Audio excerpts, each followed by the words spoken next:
There are two people sitting on the tombstone behind me. I thought they were just visiting, but they've appeared in different parts of this cemetery without ever walking past me. I'm going to turn the camera around.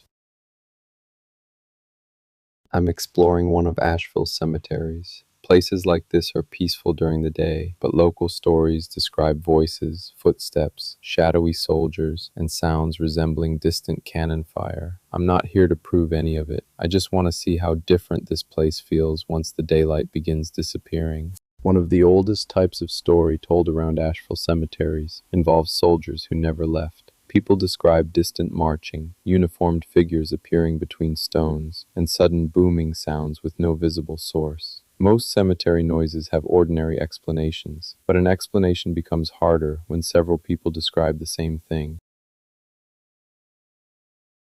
I could have sworn someone was standing there. Another story involves laughter heard near older sections of the cemetery. Sometimes it sounds close enough to come from behind the nearest stone. Visitors turn toward it, find nothing, and then hear the same laughter much farther away. Tonight, there shouldn't be anyone in this part of the grounds. Vampire stories aren't as strongly connected to this cemetery as the ghost reports, but almost every old burial ground eventually develops one. Usually it begins with a pale stranger, a sealed vault, or someone seen walking among graves long after everyone else has gone home. The vampire is probably the least believable creature tonight, which almost makes it the safest one to discuss.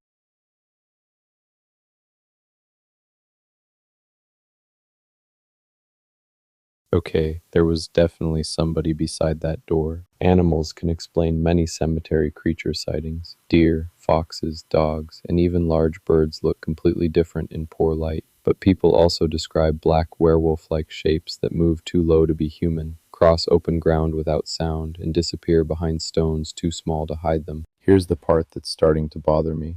I've seen the same two women near the entrance, beside the obelisk and outside the vault. They never speak, and I never see them move between locations. Right now, they're sitting behind me again. I'm going to approach them. Where the hell did they go?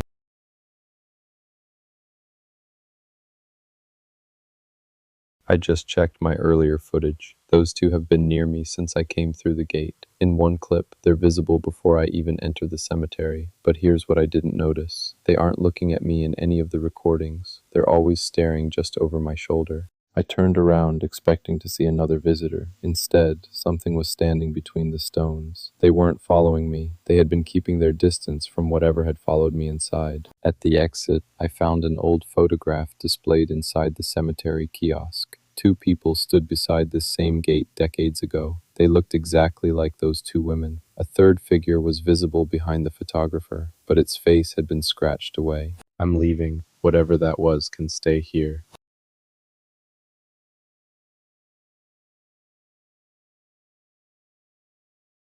I thought two people were following me. After reviewing the footage, I think they were trying to keep me from turning around. Tell me what you believe was standing behind the camera, and whether those two were ghosts, guardians, or something else entirely. Subscribe because this won't be my last dark encounter.